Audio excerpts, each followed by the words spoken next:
Well, good evening, good evening, good evening to you. Happy to know that you are here joining us for another episode of Advancing the Cause.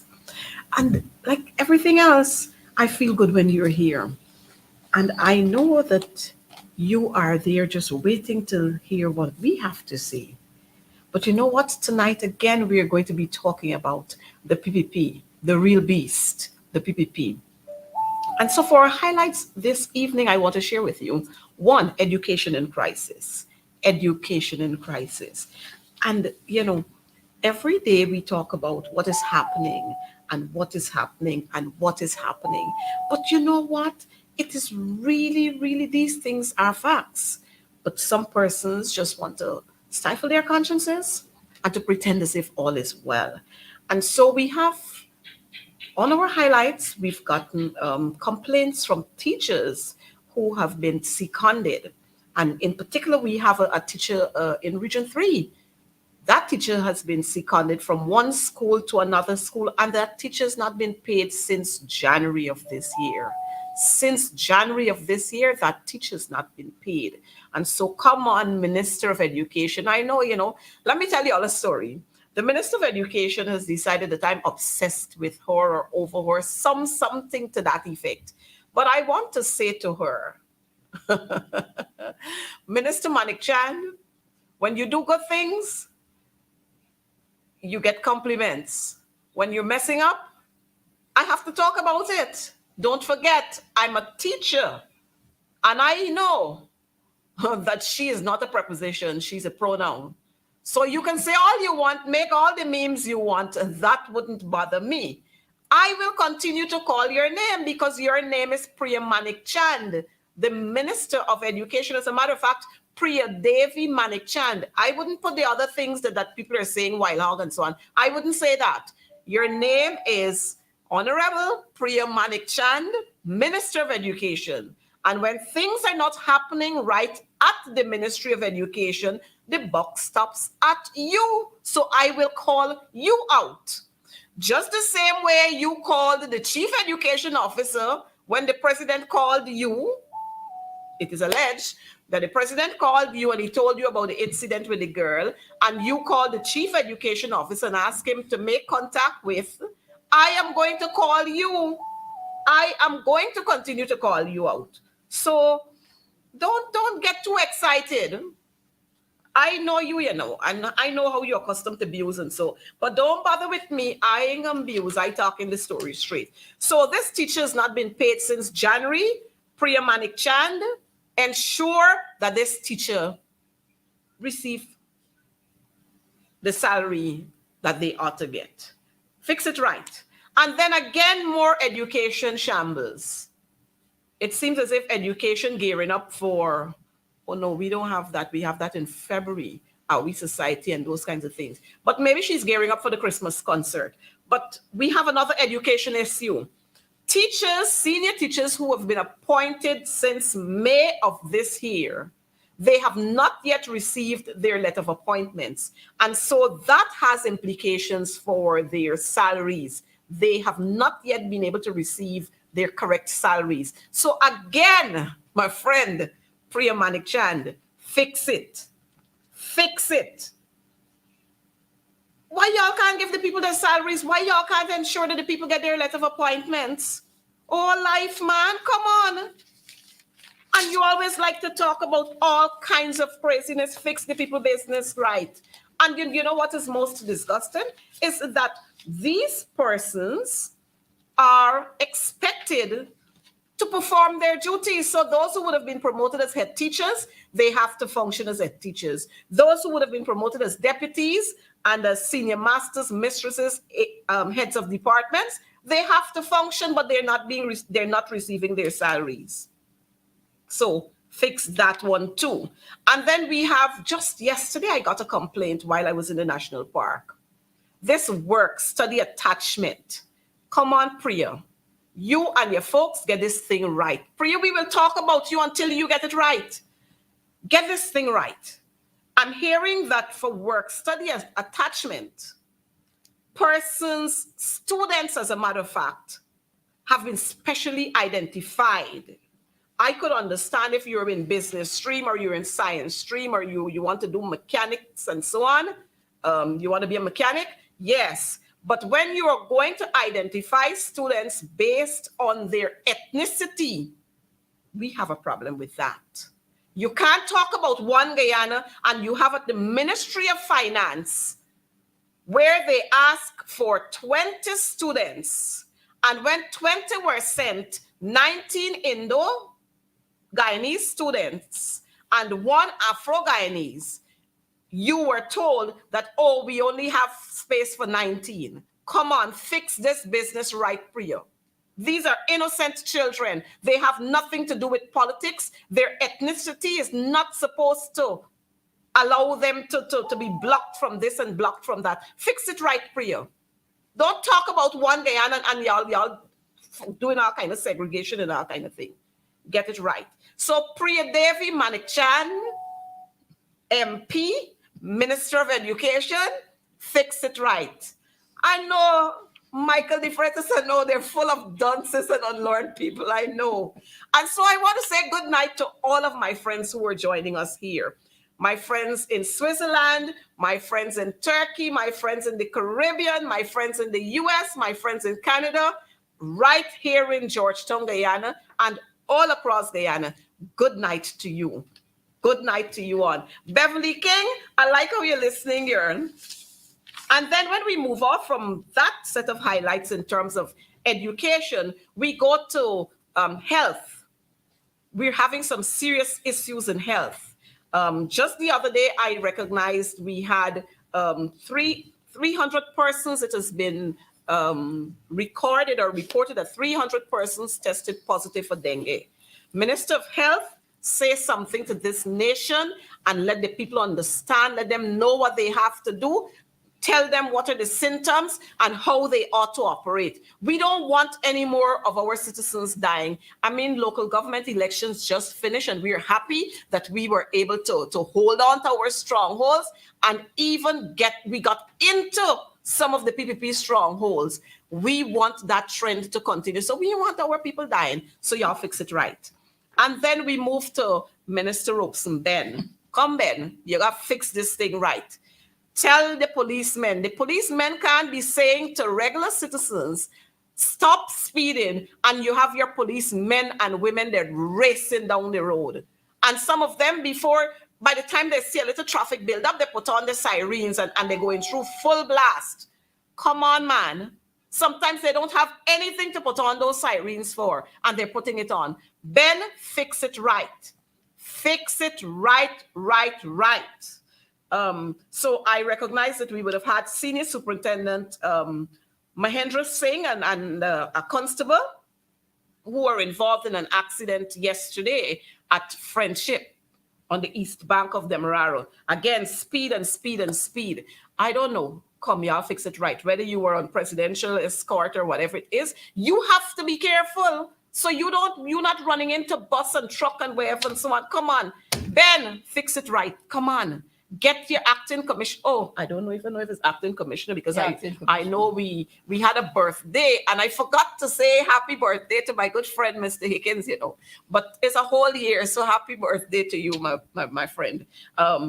I'm not sure I think you were still performing duties as assistant commissioner of police. So come on, you got to fix it right. Fix it. Because if I speed down the road, your guys or your girls, they will stop me, put out the gun and tell me I'm traveling at this speed when it's supposed to be that speed and all kind of stories. So y'all fix it right. Y'all don't speed on the road either. Be careful. Lives are important. And then we come down to today is the 2nd of August. Yes, it's the 2nd of August. You remember that in 2020, the 2nd of August, 2020? And so I'm wondering how much do we have to show for 2020, from 2020 to 2023 in terms of what was invested in our people?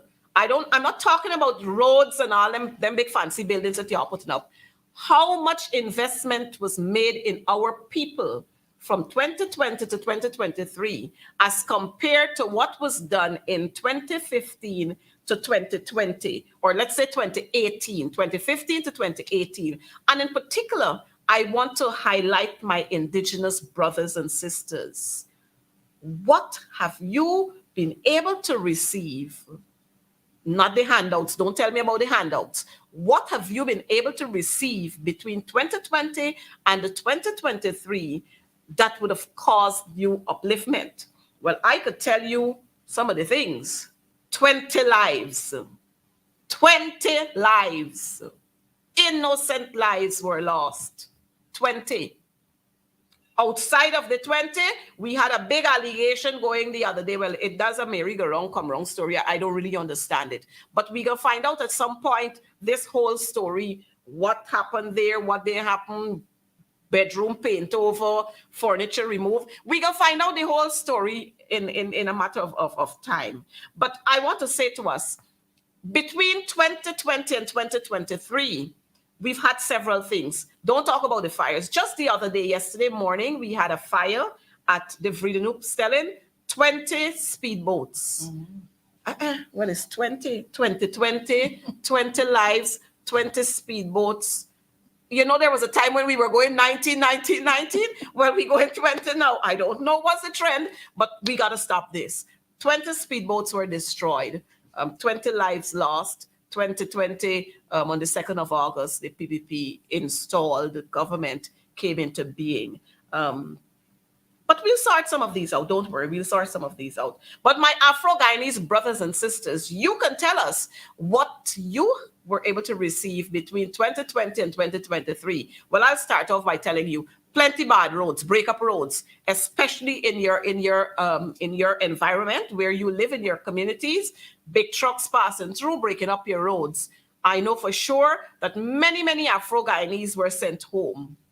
Many of them were sent home. And so we're going to talk about that a little more. We're going to talk about that a little more. But I want to stop there for our for the highlights for so far, and to share with those who have celebrated their birthdays between last Wednesday and today. Happy birthday to you. I know my friend, Mr. Paul Slow, Assistant Commissioner of Police, my good friend, he would have celebrated a birthday. Happy birthday to you, Chief. And I trust that this year is going to be a wonderful year for you. And I did share birthday greetings to Mr. Clifton Higgins, Assistant Commissioner of Police.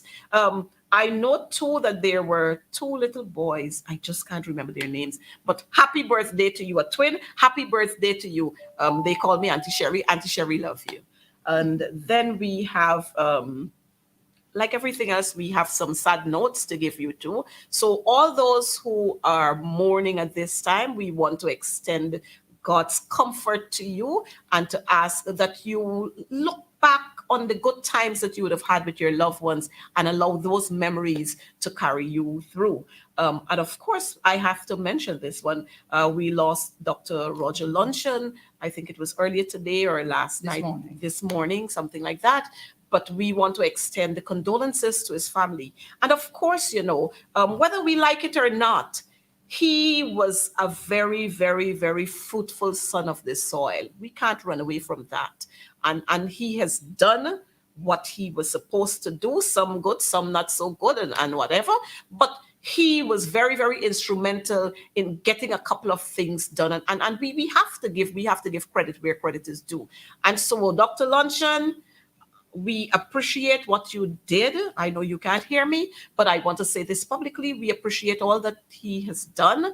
I know he worked with the Guyana Teachers Union. I know he worked with some other persons. I know he worked with some families when the PPP government were trying to put them out of their home after the husband, who was a public servant, a PS, he died. And it wasn't even 2 months or 3 months after he died, the family, they were living in the government quarters. They did not even ask them if y'all have somewhere to go, but they wrote letters evicting them from there. And Dr. Luncheon was the person who said to them, you stay right there. Your husband served this country. As soon as your home is finished, you will go over to your home. It's not that you want to stay there, but as soon as your home is completed, you're going to move over. Don't bother with the letters that you're getting. And so while we have some evil ones there, we got some good ones. So Dr. Luncheon, walk good, boy. Enjoy your rest. May you find peace wherever you are at this time. But that's so much for what we are going to have on our highlights for this evening. Well, friends, I always try to ensure that we have somebody who can talk to us, bring us some more, not hype, because we don't do hype on this program, bring us information that is credible. And so this evening, I'm sure you saw on our flyer, this evening we have joining us Madam Dawn Holder Cush, former director, and she's going to tell us so much about her. But what I remember about her is that she was a former magistrate. That's what I remember about this lady. She's honorable, eh? I know they got some people who not honorable, and they still got honorable in front of their names. Let me dash off a little from Madam Dawn Holder. I noticed Nigel Dharamlal has broken his silence, and he has on his page, Honorable Nigel Dharamlal. Nigel Dharamlal, come on. You have resigned as a minister. You have resigned, according to the news, as a member of parliament. So you don't have nothing honorable about you there again. So take it off. Take it off your page and put Nigel Dharamlal. If you want to add anything between Nigel and Dharamlal, you could add it, but I'm not adding anything. Take it off. Take that honorable part off your page. And so don't hesitate anymore. We're going to welcome Madam Dawn Holder Cush on program this evening, and we're going to share some more with you. Madam Holder Cush, welcome to Advancing the Cause. I know you're no stranger to forums like these. No, and particularly in recent times. Of course, and we've been seeing you. So here we talk about topical issues that are affecting us basically in Guyana, and what we expect and what so suggestions we make, with regards to what we expect to see happening. But you have an opportunity to tell us, who is Dawn Holder? Well, Dawn Holder is a young lady whose father shaped almost every aspect of my life. And also my mother, who was a teacher for 19 years. So it shocked me when you said that you are a teacher. Teachers have made a massive contribution to my life at St. Margaret's and then at Queen's College. And in terms of Queen's College, I must say at this stage that I too offer my condolences on the passing of Dr. Roger Luncheon. He will be missed. He was a friend of Queen's College. He was an alumnus. And up to recently, some of the alumni were making attempts to go to visit him and see what help could have been offered to him. But time was against us, and he served in his time to leave this earthly life and go on to the great beyond. A great nephrologist.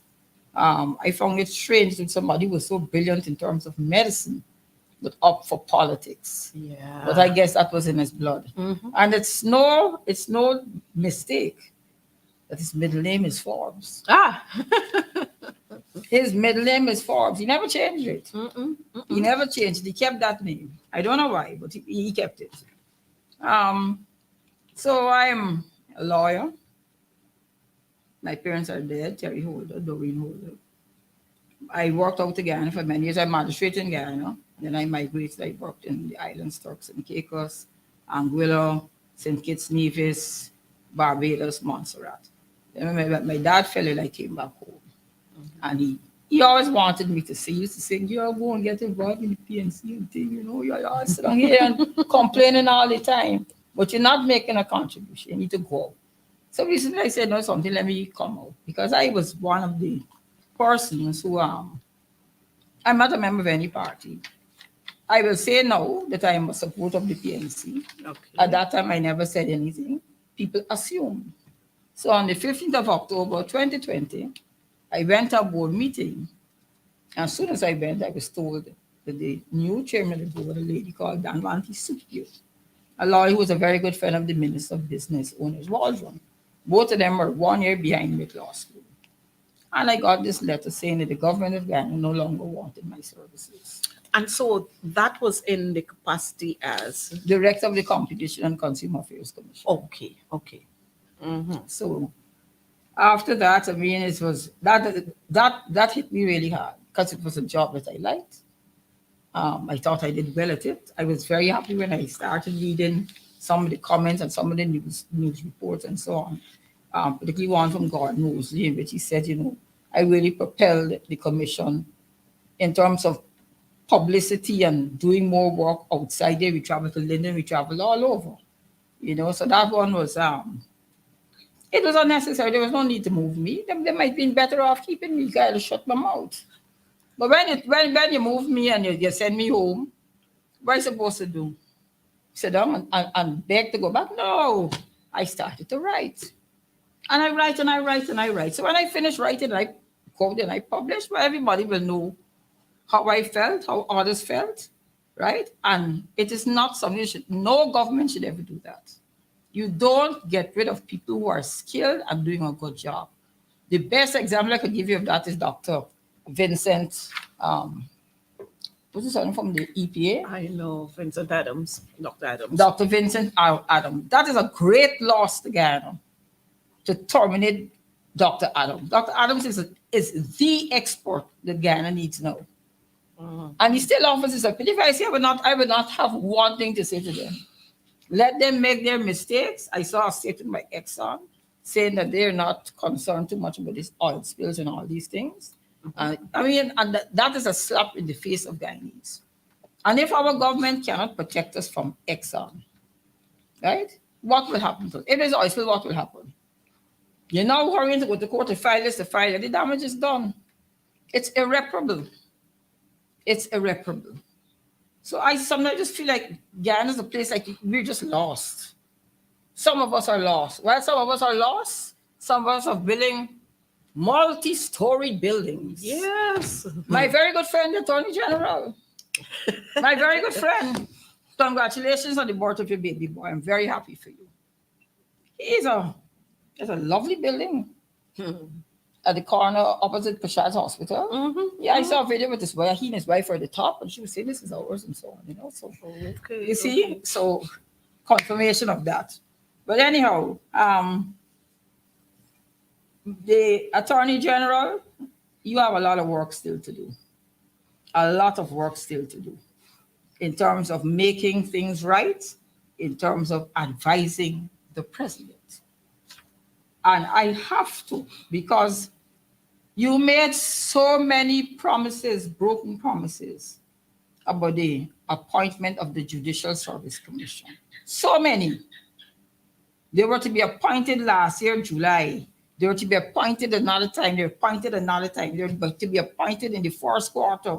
We went to the same school. A quarter is 3 months. They just get appointed. And on that commission is the acting chancellor, Justice Yana George, and the acting Chief Justice, Roxanne George. Now, tell me, these people must go to that commission as with acting appointments, which means if they're not confirmed, they have to come off of the commission, and whoever else will come on.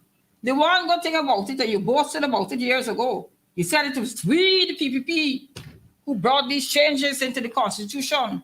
And Ghana was the only English-speaking country that had this thing where the president opposition leader had to agree. And you took all the president speakers stopped you and said, no. The other side was involved. Yes. Oh, but he was claiming everything was so powerful, and what they did. Years after, I could have told you that formula can't work in this country. That formula can't work in this country. It cannot work. And it didn't work. So where we are now, the opposition has made it clear. He agrees with the confirmation of the acting chancellor and the acting chief justice. The president the other day said he can say he'll come out with his thing when the time is right or whenever, something like that. It sort of trifling comment, right? This is a very critical issue. These are our two top judicial officers, and they've been acting for 6 years. 6 years. It has issues involving pension. It has issues involving every single thing. They go to work not knowing that is the day when they will hear, well, the president and so come up with 2 other nominees. Of course, we all know about all the problem with that. It's a stalemate. I have never heard anybody on the government side say anything bad about the chancellor or the chief justice. As a matter of fact, I believe Minister Manik Chan and some other minister, may have been Lindsay Wallen or something, was high in praise of them. So if you were there, you have to be now. Right? So don't go and rock no boat and tardy any process. The opposition leader said he supports it. Mr. President, I urge you to do what is right. Do what is right. These women have been there, they serve. They never, ever, ever decide I'm not coming to work, I'm going to stalk out and this. They never did it. They're very decent, right? The highest integrity. They're brilliant ladies. So, Mr. President, my appeal to you is to confirm these ladies immediately. And I hope that all the women in Ghana and all the men who support what is right will support me when I say that. And the people in PPP must also come out and say, appoint Chancellor Janet Cummins and Chief Justice Roxanne George. Appoint them now. Please, tomorrow, let us see some news that they're appointed. And I will know that myself and my colleague here, this program is worth every minute of it. With all the bad roads we had to come to get here. Right? I thought I was in some Baghdad or something. Right? Baghdad. These roads fixing long, Long, these roads fixing. Look at my conversation tree. They got 2 big holes. Oh, Jesus. Father, help us. Who are these contractors? Where they come from? What's the background? Mr. Jagger talk about due diligence. Any due diligence was done? Well, he ain't got none himself. But Dawn, let me call you Dawn. Dawn, the appointment of the Chancellor and the Chief Justice. I remember during the coalition's term in office, again, my good friend Priya Devi Manik Chand, she stood up and she spoke so highly of these 2 women and how much she respects these 2 women and how dedicated and committed and all kind of thing they are. Those attributes we don't doubt. But of course, she was calling on President Granger to appoint them. But it has been 3 years since they have been installed in government. What happened to Priya's mouth? Priya, you're getting silent now, girl? Why are you getting so silent? I find it strange that the PPP women, when there are issues, they are silent on these issues. And it depends on what issues. Because I think I recall an incident at the U.S. ambassador when the U.S. ambassador was leaving. Priya is my very good friend, and she knows that. And, everybody, the term use, I think, was a feral blast. Mm-hmm. And Dr. Luncheon was the person who came out and said that. That is correct. Mm-hmm. That is absolutely correct. Mm-hmm. But, the thing is, we have Onage, who is an attorney. She served as a magistrate too. We have Priya, who's an attorney, and Sonia. I'm going to talk about the 3 of them. 3 attorneys. But yet they can't say anything in cabinet. Or maybe what they are saying is not valid. In terms of supporting these 2 women that we have here. You might not remember, but Onage Waldron case went all the way to the Chief Justice. And the Chief Justice said that she was unlawfully appointed and she should have known better because of the Charandas Prasad decision, right? And as a senior lawyer, she should have known. So the Chief Justice made it quite clear. I understand the AG attempted to have Mr. Ford and the Chief Justice not give a ruling, as they had secretly sworn her in. Of course, she is the minister, was the Minister of Business when I was at CCAC. Well, you know, But Dawn, life goes on. Dawn, don't forget, they had sworn her in then, and then I they had know. to swear her in again. That's correct. And the president said she was an honorable woman. Oh, life. And she said she had done everything right. You know, and that's why I'm saying the real beast, the PPP, because almost everything wrong these people doing, and they want to tell you that it's right. Everything wrong they're doing. They're swearing, they drop the 19 charges. Ashley charges get dropped. The law books with Nandilal said was a gift. I mean, these people could be for real. Huh? We had the Jagdio Sue issue. It's silent. We had the cocaine. What about Jagdio and Freddie Kissoon? What happened to that man? Well, that's another story. I see Freddie in big praises and all kinds of things, and I sometimes wonder, this is the same Freddie who used to sit with me on the University of Guyana board, and he used to call me to say, Coretta, this issue is coming up. We need to attack it in this way, and we need to support each other. And now the same Freddie who, I don't know if it's Kwame or Kwame set up somebody to throw something in his face and all of that, is the man who beating the coalition at this time and beating up on this person and giving full praises to the PPP, the beast.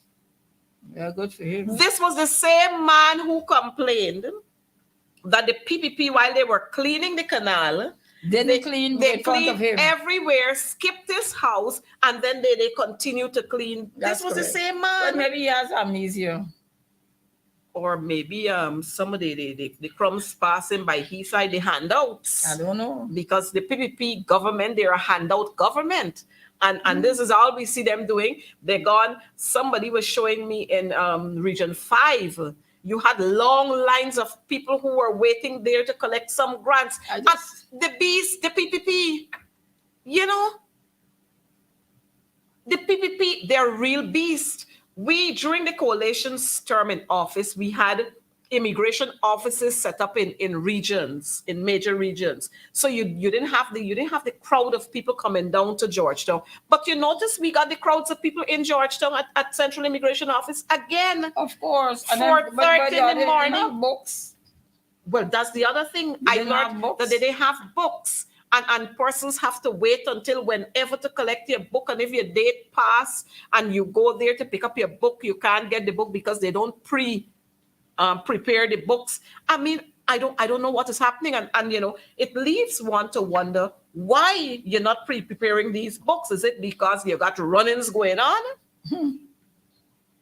Well, I don't know where the books are coming from, but I see one of somebody has made a comment about Dr. Luncheon. That was very true. And in that Freddie Kissoon case, Dr. Luncheon did say on the oath that there were no qualified Afro-Guyanese with qualifications for ambassadors.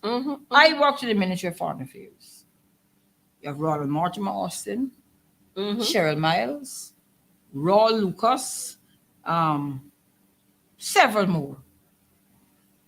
I can't remember when Cedric Grant would have died. But you had Cedric Grant, Cedric Joseph, many qualified Black Guyanese who had already served as a Rudy Collins. Well, you know, it was a slap in their face for him to have said that. Well, you know, Dawn, sometimes these persons are usually, if you look at sometimes you see people that's talking, so and then they got looked down, so and then they talking, so and they got looked down, because it is what they are being given to say. That's what they have to say. And you know, a man with the kind of brain that Dr. Luncheon would have had, one would never expect him to say some of the things that he said sometimes. But it is just disgusting. And I just read in the Ministry of Foreign Affairs, I read in the Sabbath News that Mr. Charnas Prasad is still on the payroll. Well, that's another story that I don't know if you have any information in terms of what duties he's performing. Well, I don't know. And it's one of the things that I have to ask Minister Todd when we get into the National Assembly, because I'm hearing these rumors that Charan Das, Passad is Passad, name, no? Mossad, yes. Whatever. Sharon Das, the no confidence man, his name is still on the payroll at Ministry of Foreign Affairs, and I'm wondering as what? And one of Nigel Dameral's name is still on the payroll. Well, somebody told me that Nigel's still living in the house In the chili bar. yes, and With guards. I have to go there to find out myself. I guards. promise that I'm going to go there and chill out and one evening to see if when he can come in or You're when he's going to going visit out. No, I'm not going to visit him, but I'm just going to verify whether he's living there or not. Because I mean, if he's living there, is my taxpayers' dollar paying for that? And the security. And the security. And this is what you talk about. The PPP, they are beasts. They are a set of people with no heart. No wonder they walk around the place so crazy. They had a Damerel story. I had to raise the issue of Rashley Jackson, Minister of Foreign Affairs. Mm-hmm. His son got into an incident in New York while he was Minister of Foreign Affairs. And because of that, he resigned. He said he did not want his son's issue to stay in the country. Yes. And as such, he would do what was right, what he felt was the right thing to do. And he resigned. Nobody hadn't to ask him to resign. No way. Nobody hadn't to protest. He did absolutely nothing wrong. But he loved this country more. Yes. I love this country. I remember reading about that where Rashley Jackson said, I don't want anything around me to bring dishonor to my country. That's correct. And as a result, I am stepping aside.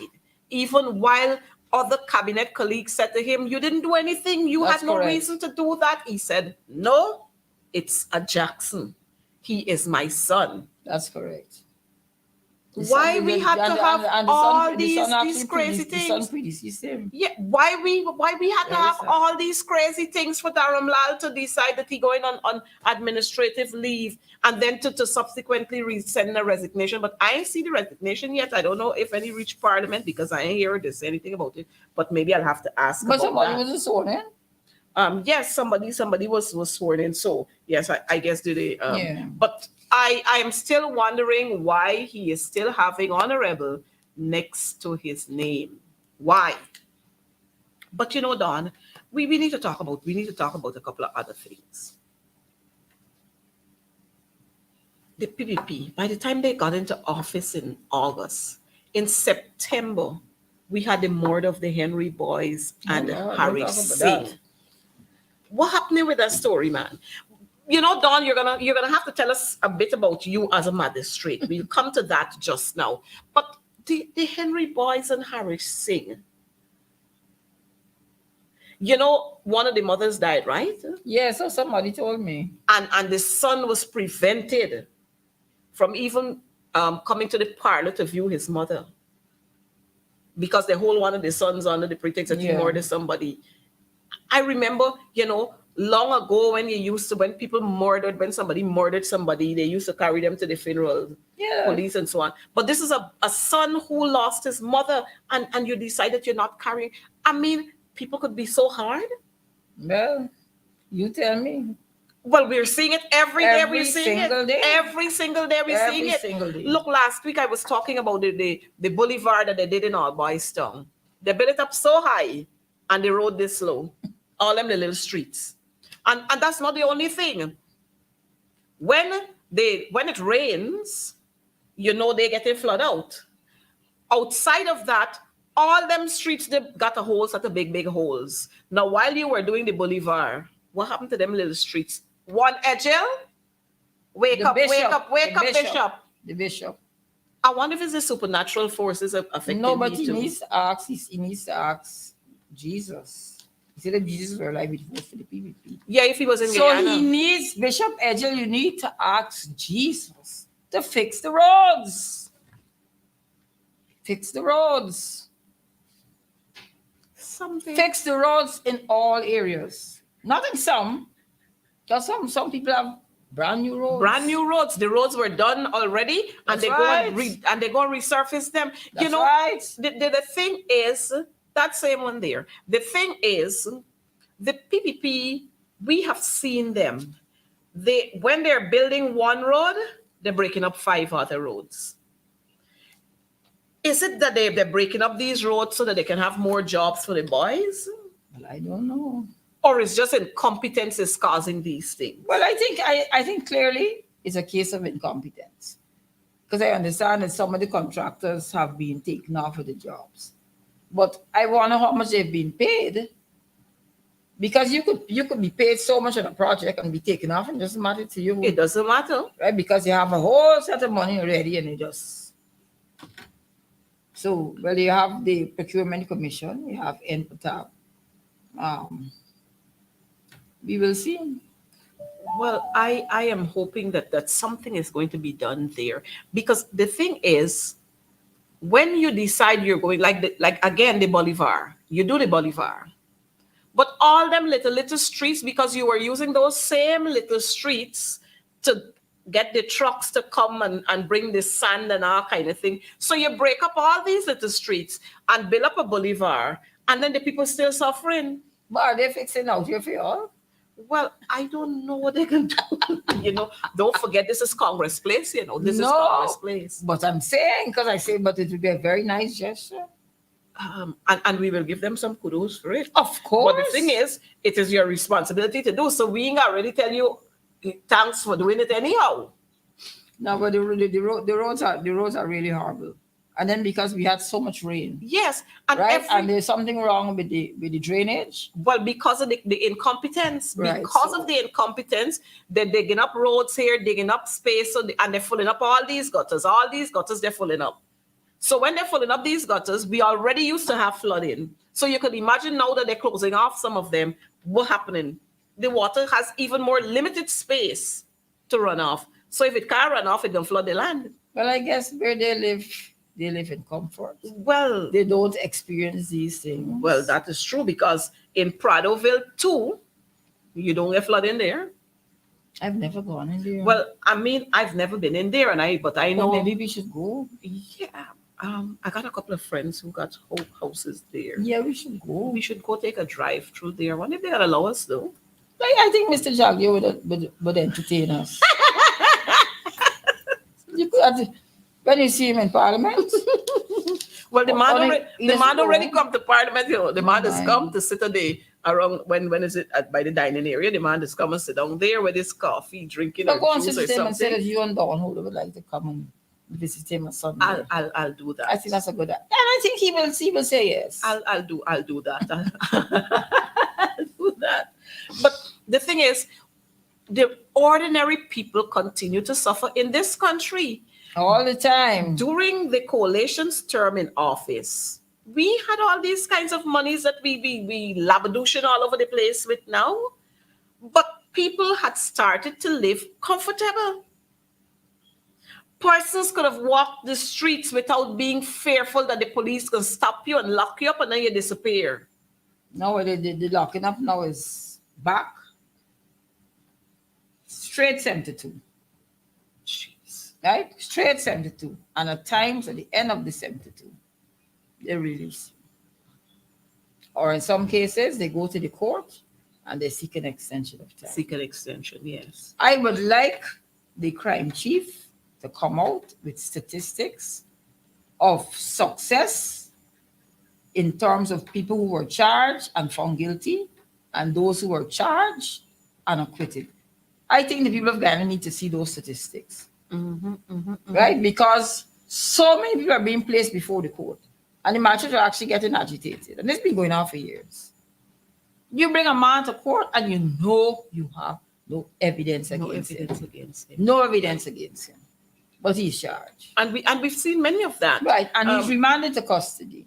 Just yesterday, day before yesterday, I think it was, the charges that they brought against the former REO, Region 9, and another PNC comrade. They were dismissed, they were dismissed the day before yesterday. Royce Ford and I represented former Minister of Finance, Vincent Jordan. They had zero evidence. Zero evidence. The Attorney General came out and he castigated the young magistrate. I remember that too. Right? He castigated her. That is not his role. He's not a DPP.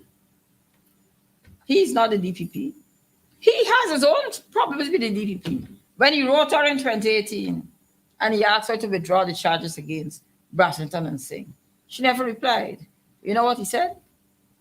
When we get into power, we'll dismiss the charges. My good friend, Mr. Anil Nandalal. So these people corrupt all the time. So try and study law. Position to have is the Attorney General. There's the position to have the Attorney General. Anil, my friend in Parliament, Mahabir Anil Nandalal. Yes, this is the man who said he's not chat two, he's a chat three. Chat three. He's a chat three. And chat three going on and going on. I'm wondering how many ordinary Guyanese, even if we were to come together and put our resources together, if we could build a building like what Anil get down there. First of all, we'll be allowed to build a building like that. Well, the first hurdle. The land, yes, the land availability might not. Not only land availability, they might say something wrong with the plan. Yes, and then the bank might not want to give us any, But yesterday was Emancipation Day, right? And we must always remember the slaves from Victoria who pooled their money together. And that was the first village that they bought. Right? And I'm so proud of them up to today. Right? I'm so proud of them as ancestors that they were able to do that. And we today, when you made the point, and maybe we seriously need to think about coming together, pooling our resources and putting up something. Even if and it could be something that we derive income from and also providing a service. Right? Because I think, years ago, I always looked around and I always found that blacks tend to be in the public service or in the army or in the police force or the prison service. And the Indians tended to have businesses, right? And I remember when I was going to school at Queen's College and you had our stream, science stream and business. And we always felt business now. Just when you're not so bright. I regret not going into the business stream. Business stream. Right? I regret that because that is the way to be.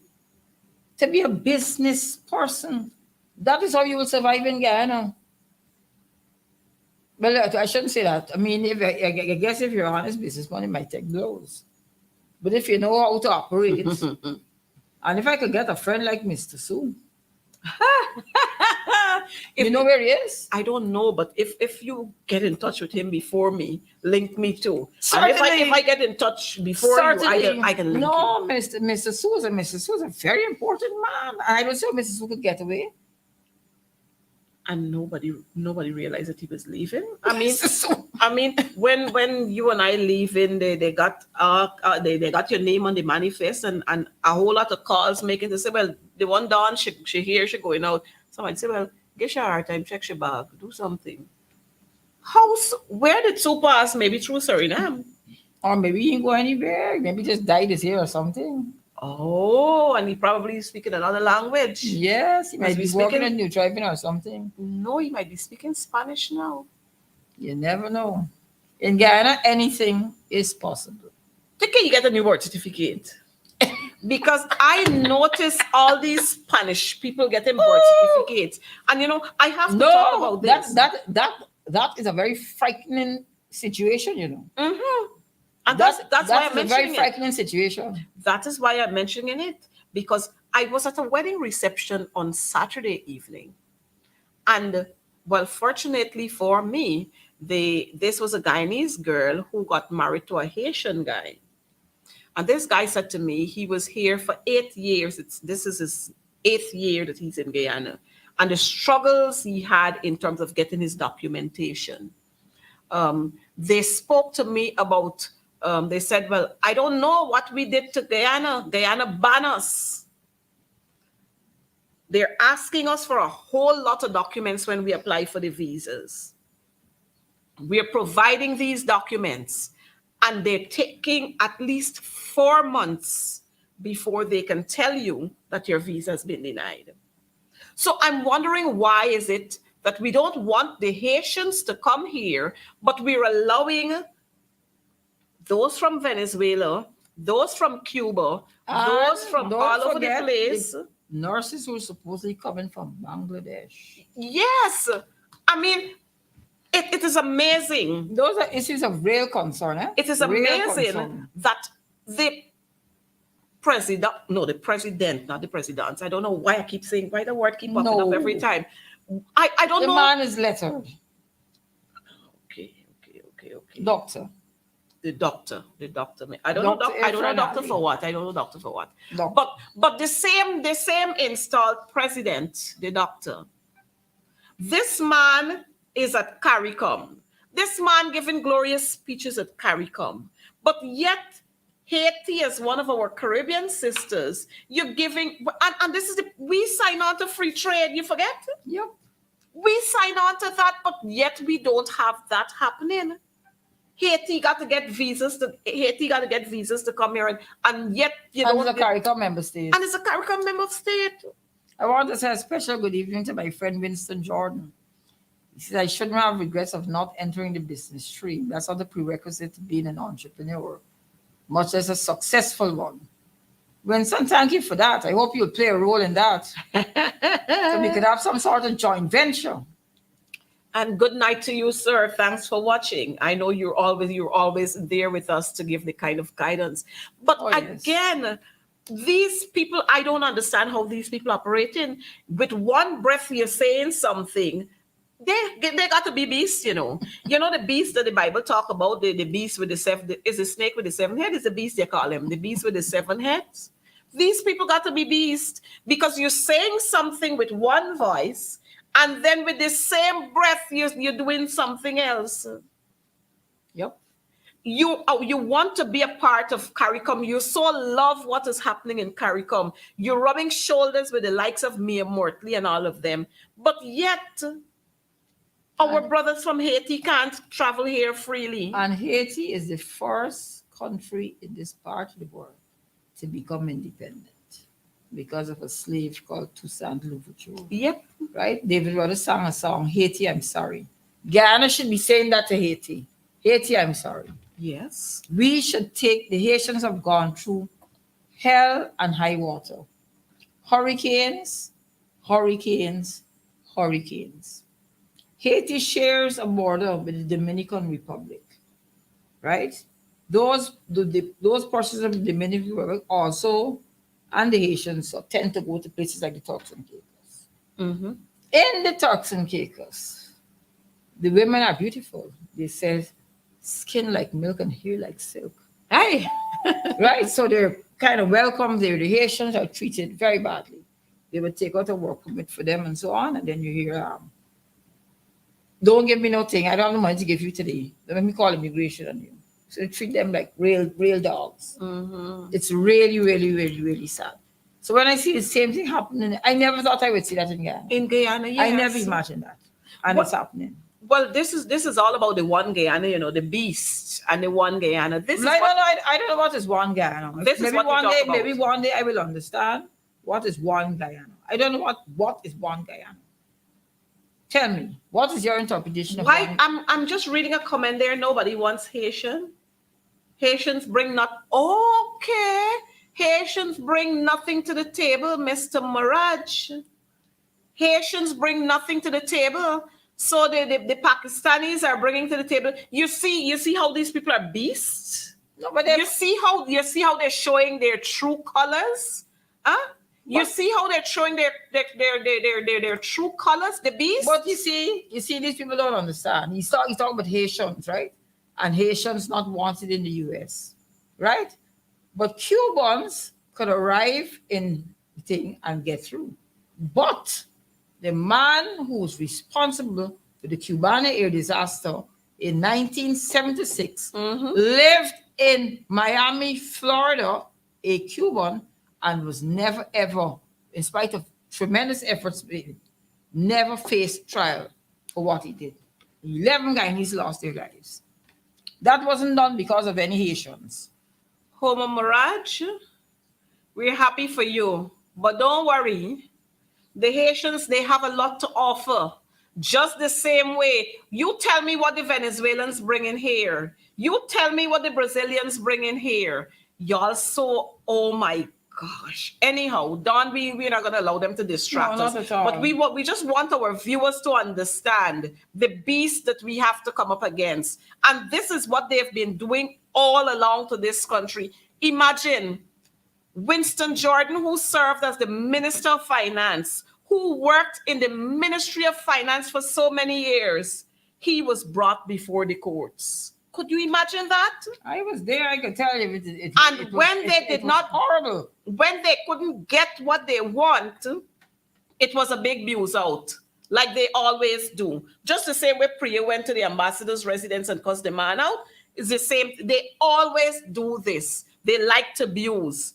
When when decisions in courts are going in their favor, or they jump up and they put up PPP wins again and all kind of thing. But when the decision doesn't go in their favor, they have a problem with that. But you know what? We are not going to tell them like what Glenn Hanuman said to the police woman at Ashman's building. Mark her face when you get into office. We're not going to tell them that.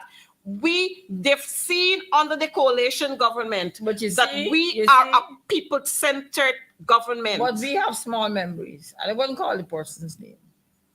But it's somebody who's charged, who previously was with the government, worked for one of the government agencies, and Glenn Hanuman is his lawyer.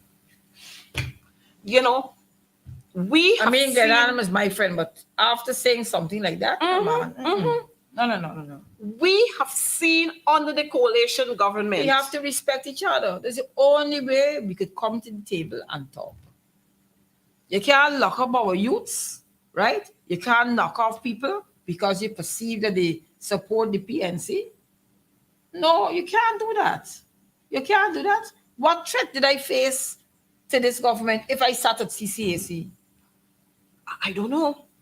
Well, they must be. I wish one day they would tell me. I just not send me to say 1 month notice, and then when I went to collect my check, they put a table and chair in the yard. What? Yes.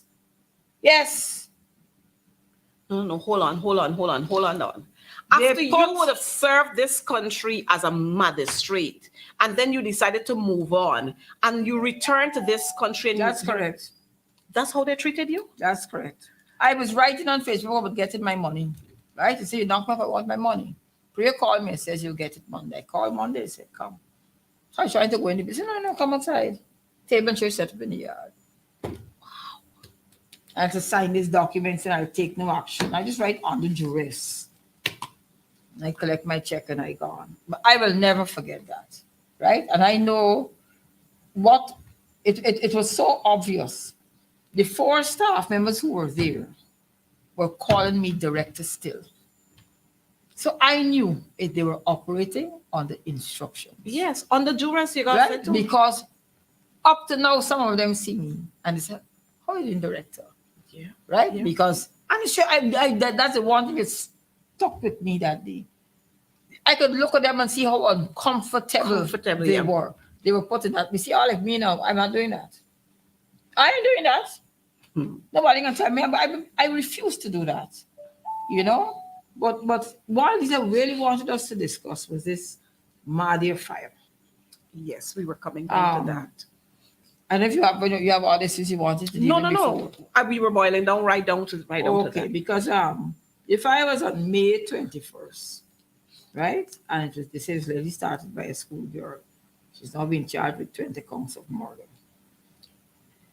On June 27, 2023, President Irfan Ali indicated Major General retired Joseph Singh will lead a commission of inquiry.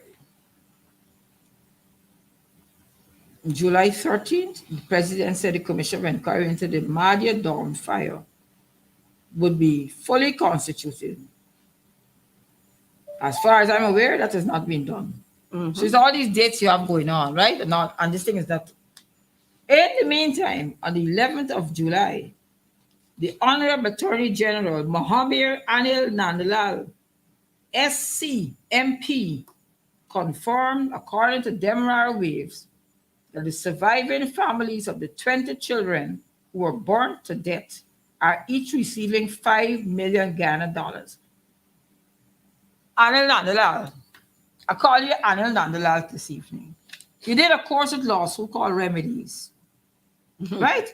There's a formula that is used in terms of compensation for death due to negligence. There was a 5-year-old boy, and the rest are around 15, 16 or whatever. 13. How could everybody be getting $5 million? What nonsense is that? What utter nonsense is that? When you had the incident in Linden, and you had a commission of inquiry, that commission of inquiry were only lawyers. You had Chief Justice Wolf from Jamaica, K.D. Knight QC, former Chancellor Kennard, former Justice of Appeal Claudette Singh, the late Dana Sita Hall Senior Counsel, right? And that CY recommended compensation of $3 million to Shemroy Boye, a 24-year-old, $3 million to the estate of Alan Lewis, and $2 million Ghana dollars to the estate of Somerset, of some, I can't remember the first name, Ian Somerset, I think, 18 years old. That was a recommendation. The COI never said, this is what you must pay. That is what they recommended. And from what they recommended, you could see, they also said that it was the police who killed the people. That was the conclusion. Mm-hmm. But it is important to note that these eminent jurists did not let you come up with one formula for everybody, right? Everybody case was assessed on the basis of the facts, their age, their potential, and all those things. It could never be that everybody is getting $5 million. And I wish you would come out and say, if these families had independent legal advice, and you then just go to them and rush to them and say, oh, sign. Right? Yes, the government paid for the funerals. They have every right to pay for the funerals. But $5 million for everybody? No, come on, Mr. Nandalal. You now have a child, right? These children belong to somebody. These children belong to somebody. Start thinking like a parent now. If you lost a child, right? And you want your child and everybody else, despite the differences, in spite of the fact that your child is a chatri, will get $5 million like everybody else. Suppose the other child is a Dalit. Come on, Anil. Come on. The eyes pass people. Come on, Anil. The eyes just pass people. And you know, these people got the temerity to say, oh, and we took care of the funeral expenses. You had to do that because the parents entrusted their children into the care of the state. So you had to do it. That's correct. Is that the parents like their children a fire? And if y'all had proper systems in place, that young lady would not have been able to do that. But there was no system in place. Again, Priya Manikchand should have been sent home. She should have offered that word resignation. system. The president likes that word, system. Yes, no system they had in place. None whatsoever. System. No system y'all had in place. So you decided that every child, every parent will get $5 million. $5 million is worth a child's life? Is that what Anil is saying?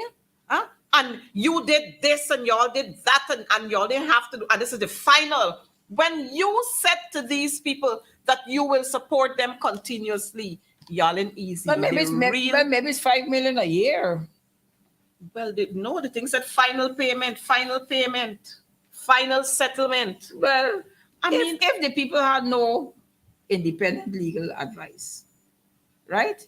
And if they're not, they're mourning, they're really not sure what's going on, and they may genuinely believe that the government is caring and there's, been around them and attended their funerals. Everybody was there, and they took even the sick children to the Umanayana. I was coming to that. I was coming to that. So, I don't know. I'm not sure what could be going through their heads. If you have any sort of heart and feeling for children, right? I have never lost a child. But to think that you would put a value of $5 million on every child, you are then saying that none of them may have been a doctor, none of them may have been a lawyer, who could then become the AG like you, Anil, right? None of them could be like Frank Anthony. None of them could be like Doctor, like the president, Dr. Ali, or the vice president. Barjak, you're a very successful man. You are saying that these children's lives are worth $5 million. That is not how the formula operates, Mr. AG. It doesn't operate like that. And you know that. You have to consider all the factors. What is the likelihood of what they would have done in life, how long they may have lived for each child. Each child, one was 5 years old. But Dawn, before you go there, how is it that we would have had a commission of inquiry set up with a head? Until start. It didn't start yet, but you're already making a final payment. Exactly. That's why I brought understand in. That. That's why I brought in the Linden one. Because the Linden one reached a conclusion that the police killed the people. Right? And then they had to deal with the issue of compensation. They took evidence in terms of the compensation. Right? It was amusing to see Mr. Brassington going to the commission to say he suffered losses. The chairman said, Mr. Brassington, your head are going. But you working for the government? You want the government to pay the government money? Mm-hmm. No, Mr. Brassington. No, that can't happen. Well, don't forget, that's what these people are accustomed to. Because that can't happen. You look at the contract, many of the contracts that are being issued is a friend of the government, a family of the government. Check the names. I remember when Priya used to be running up and down going into Myconi Creek. And so you check this, the jet boat or whatever speedboat they used to carry her in. And who was the driver. So these people are accustomed to this kind of thing where the government paying the government for doing work. The government pays the government. So the money stays right in there. But it's disgusting. But again, when is this commission going to be sworn in? When would we hear who are the other members of this COI? But what was the opposition invited to submit any names? No. You see that is so wrong. That is just so wrong. That is just. I am interested to see who is this commission. Well, maybe that's why they can't. Well, I shouldn't say that's why they can't have it. So if the commission comes out and says it's really gross negligence and all these terrible findings, right? But these people have already signed and received $5 million as a final settlement, which may look like a lot of money, but in Ghana, but it's not a lot of money. And not only that, it is for something that you could never replace. Folks, I am really, really hoping that you are seeing the line that we're going down. And Darren Kissoon, good night to you, and thanks for watching this program. You were probably blind, dumb, and deaf, so you weren't sure what Coretta MacDonald was doing all the time. But Coretta MacDonald has been speaking all the time, and if you're not aware, then get yourself equipped with go check on the internet and so on, check for GTU and so on. If you don't know anything else, check for GTU. Yeah. Or your defense former magistrate will be that. What? Oh yes, he has another one there. What were the prisoners of Camp Street and Lusignan paid? Or your defense former magistrate would be that they were prisoners. Darren, you tell us. They lit the prison on fire. They lit the prison on fire. They're responsible for that. What nonsense. What nonsense. Well, you know what? These folks, I like when they watch these programs because you know what because they listen to too much of propaganda. You know, when they watch these programs, they're informed. That's one. Two, they carry the information, they record it, and they carry the information to my friend Priya and so on, so that they can cut out what they want. And of course, his name is not Darren Kissoon. I know his name is not Darren Kissoon. But put up the right name. I just don't get this fake profile. That's the PPP. They always want to be sheltering under some shady something. That's the PPP. The real beast, the PPP. Confusion. And night you should invite Critic to come on the program. Not to desecrate the hair. I don't know if he saw desecrate in here. You saw his hair? Well, Critics has been my friend over the years. Oh, you know him a long He time? came to prominence when he was the man who lashed off the what do you call it that they hook up on his car wheel, I think, or they park him when Oh, the the park, the parking machine. clamp. Yeah, the clamp. When they clamped his wheel, he came to prominence then. This was the Oh, same man who was so upset and he wanted to see things change and so. But I think the handouts just do a lot of things. So we want to well, no matter with them. Me gotta tell critics good night. Good night to everybody else except critics. He's my friend. no, I will say good night to critic and all the talk show hosts, right? Because at the end of the day, they have all sorts of people calling in and out. Critics will call he gonna cuss me out tomorrow in the program, but I ain't even bothering me. But on a serious note, a chairman has been identified for the CUI, and then just last week we saw the region in Region 9, they would have dismantled the remaining structure of that dorm. And they were using the debris from there to fix the roads. I'm saying that is so disgraceful. No, a commission is supposed to be in place. You didn't leave anything there for these people to go and pick up samples and so on. And you know what, but that is deliberate. That is no mistake. I've been saying this all the time. That it seems as if these people got something to hide. That is no mistake. As a matter of fact, was it yesterday? Yesterday in the national park, that issue came up in a conversation, and somebody said to me, you know why they're doing what they're doing and why they're hurrying up this thing? So, because they had several pregnant girls in there. Several girls were pregnant, and one even went so far to say the REO, and I'm reporting what the person said to me, that the REO, some prominent PPP businessman in there, some young lady is one of the young girls there got pregnant. They removed the young girl from Madia Secondary and they sent her to President's College, and she's living somewhere somewhere in Success on the East Coast. There, she's living there. I think she got the baby already, and she is returned to school. But they transferred her from there and sent her to President's College. Remember, President's College is School of Excellence, eh? So they're moving. Mr. Darmal went to that school. Yeah, Darmal went to that school, and I'm saying that the students, the past students and the old students association, they're so, I guess they're so disappointed that they probably, some of them probably feels they're so embarrassed to wear their purple right now. And this is the same Darmal who just would sit in Parliament and talk about President's College, and I'm a President's College old student, and the purple, and look what he did to the purple. Oh my gosh, we can't talk the story tonight. We can't talk the story tonight. And next night we can talk Darmal's story.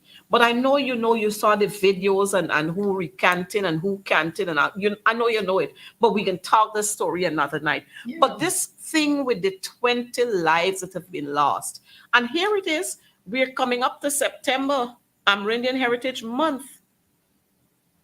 In another 4 weeks or so, we're coming up to Amerindian Heritage Month. I mean, what do you tell our Indigenous brothers and sisters? How y'all going to smile with these people when you're treating them so badly? I was going to complete what I was saying about the Madia, the debris from the dorms. That person said they saw chain. They found chain. But that is such a foolish move. Very foolish move. So if you're finding the chain, remains of a chain there, it means that some ash or something must have been left there. Of course. And when I remember when there was a mother who was crying on a video, and she said, when they were coming out to go to when it was the memorial, wherever they had something they had there, and they said to them, dogs were carrying away bones. And they quick time, the PPP tried to hush that thing up and said, no, it's not true. But I want to believe now that it was true, because that place was not blocked off. And so all you were smelling there is the smell of burnt out flesh. Burnt flesh you were smelling. And so that scent would have attracted dogs and so on. So the school is still in operation? The school is still in operation. The dorms is away from the school. Okay.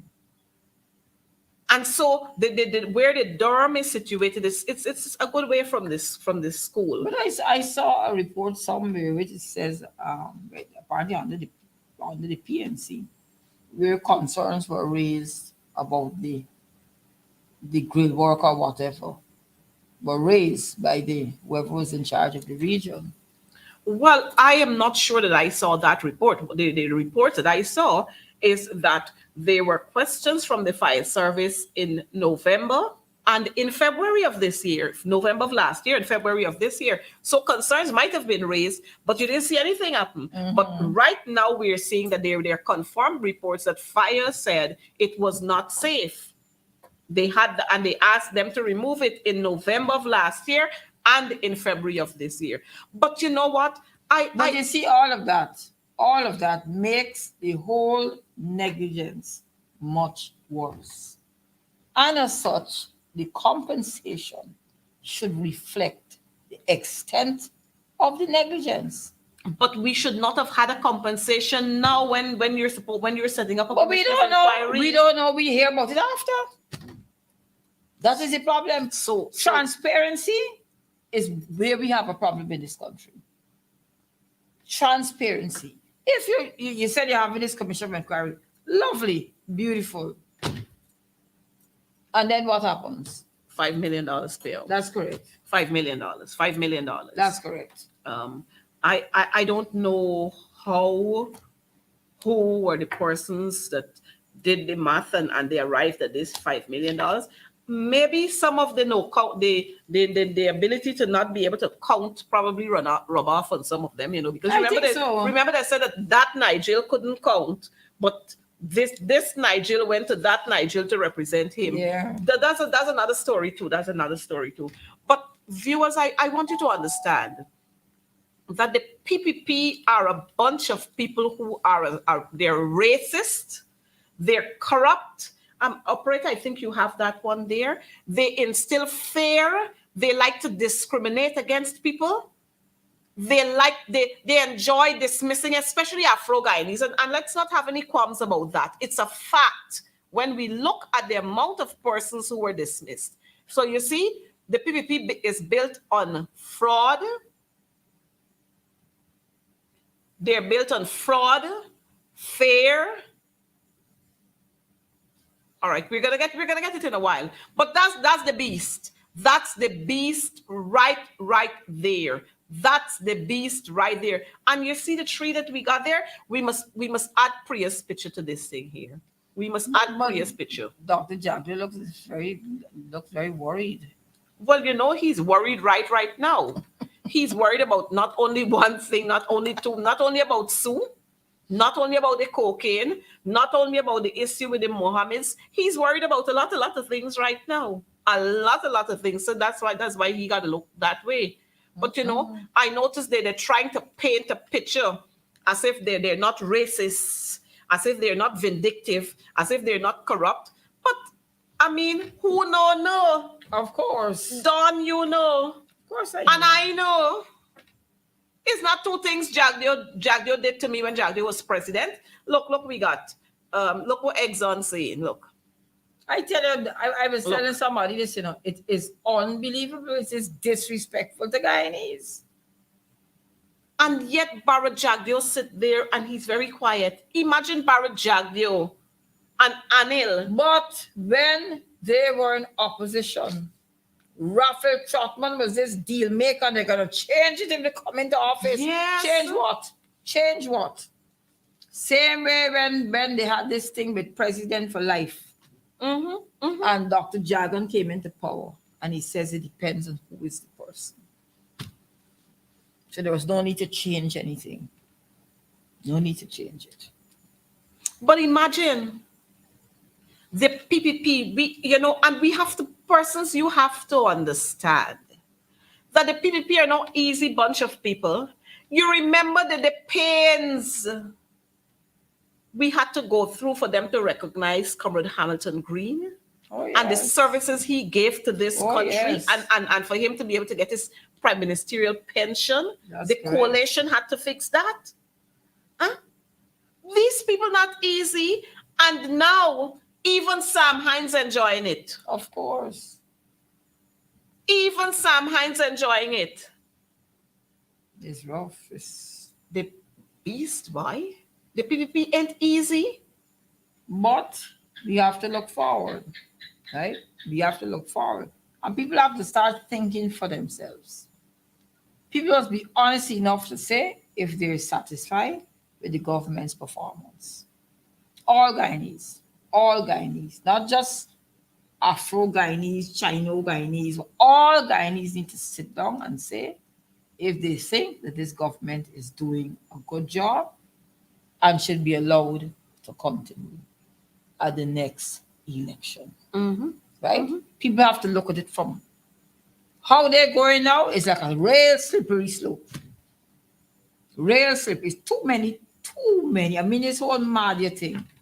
This thing was all over the international press. Yep. Mm-hmm. Even issue with the compensation. Mm-hmm. All over the international press. Ghana is not being put out there in any positive way. Almost everything about us. You open it. I went to I think it was the Washington Post or one of them. And they had this thing, U.S. government asked government to intervene in terms of the contract with the Bahamas, with Exxon or something like that. I said, oh God, this is so embarrassing. Yep.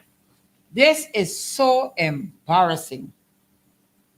But they hold out, you know. Mm-hmm. Where's the evidence? We want notification. We want the facts. Well, you know, I was happy with the part where Jagdio said that the PPP may have received donations or something, or gifts and so on from them in the past. He's not sure, not now, but in the past. Mm-hmm. I was happy that at least he told one truth, because this man could lie. And y'all know that, viewers. This man could lie. But you know what, Dawn? Our time has really caught up with us. And I know Cheryl is coming on in a couple of minutes. But folks, I want to thank you so much for being here with us. You really, really bring life to this program. Dawn, I want to thank you so much for being here. And I want to give you advance notice. This is not your last time here. I hope you not. are going to be here again so we can talk some more about this, the beast.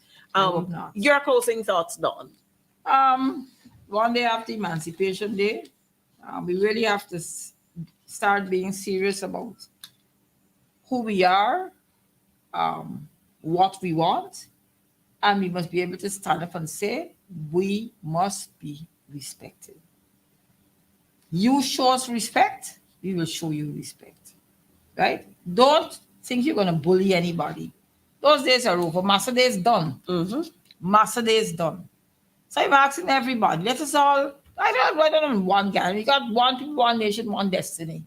I don't know why I need, one Guyana is what? What is one Guyana? So don't worry. So that's why I know one Guyana. One people, one nation, one destiny. Don't worry. As soon as the government change all them one Guyana sign, we knocking down. We put in one people, one nation, one destiny. No one Guyana. Because there isn't any one Guyana under the PPP. But we will change that. But before we go, viewers, very quickly, let me say to you, I'm receiving 2 text messages here. One is saying, this is a message that they got. Good morning, colleagues. Yesterday, I received an email from the HR department, GPHC, that said, please be informed that effective 31st July 2023, payment of COVID allowance payable to staff assigned to the Ocean View Hospital will cease. However, we will continue to pay a monthly risk allowance of $10,000 to all employees assigned to the infectious diseases ward. I don't know where they would have learned industrial relations, but you don't ever take back what you would have given. You don't ever step back on achievements. Where is the Minister of Labor? You know, I don't understand this guy. Joseph Hamilton, Honorable Joseph Hamilton, I want you to look into this. And Honorable Frank Anthony, please look into this. You know, this is what is driving our people away from this country. That is a COVID hospital. And don't tell me that you don't got COVID patients, because I know. Just recently, you had patients being admitted there with COVID and continue to be admitted there with COVID. As a matter of fact, They're sending people with dengue and all kind of thing to the COVID hospital. Now you're taking away the allowance that the nurses used to receive. You see, we have dedicated people in this country, but the nurses will speak. The nurses will speak. The other message I got is from residents in Essequibo, where they are complaining, and I know I know this one for sure because I'm dealing with this matter right now. Priya Manik Chan, Priya Devi Manik Chan, the honorable. She gonna make a meme with this just now. The honorable Priya Manik Chan, please, your boards, the section that deals with school boards. I don't know how, Don, you I'm tell on me the school about board. this. You tell me about this, Don. There's an appointed head teacher, graduate head teacher appointed to Abramzul Secondary School. Now, this graduate head teacher, she was on leave because she wasn't well. She had some surgery, something. She wasn't well, but she was given full approval to proceed on leave with pay. All of a sudden now, this head teacher has received a letter from the school board's director saying she is now granted a supernumerary appointment, supernumerary headship to the very school. She is already the appointed head teacher of this school. She is now being given a letter as the supernumerary head of that school. I don't know to perform what duties. Where is her office going to be? I don't know because the letter didn't say that. All it said is that you are now granted a supernumerary appointment as graduate head teacher of the very school. Now, I have responded to that document because our member sent it to me. I responded to it and I'm asking the director of school boards to please share with me, was this new development now and what would be the responsibility? I've not gotten a response from him yet, but I'm hoping that very soon I'll get a response because the GTU, let me say that, this is not member of parliament, this is the GTU now will take that up. But I find these people very crazy. Mr. Baptiste? Well, Mr. Baptiste is now at the Teaching Service Commission. Okay. But he was associated with Dawn Gardner is public service. Okay. But, this kind of madness got to stop. I don't know how you could be a head and then you're getting supernumerary head again. Supernumerary positions are different. It's not for somebody who already got an appointment. But you're assuming that they know. Well... I'm serious. Maybe they may know. Maybe they may know. I'm serious. You're making a quantum leap. You assume that they know. It's madness. And that's why I'm saying education in shambles, education in crisis. Priya, you gotta fix this thing here. You gotta fix it. And fix it soon. How is it that you're appointing a head teacher again to the same school, giving her a supernumerary appointment? What's she going to do? Tell her what she's going to do. You can't just appoint me a supernumerary head. Or maybe it's a case where they want to get rid of the lady. Well, time will tell. Because I've seen other persons receiving or saying that they're promising that they can give other people supernumerary appointments and telling them, you can stay home and do a business. But you're going to be paid.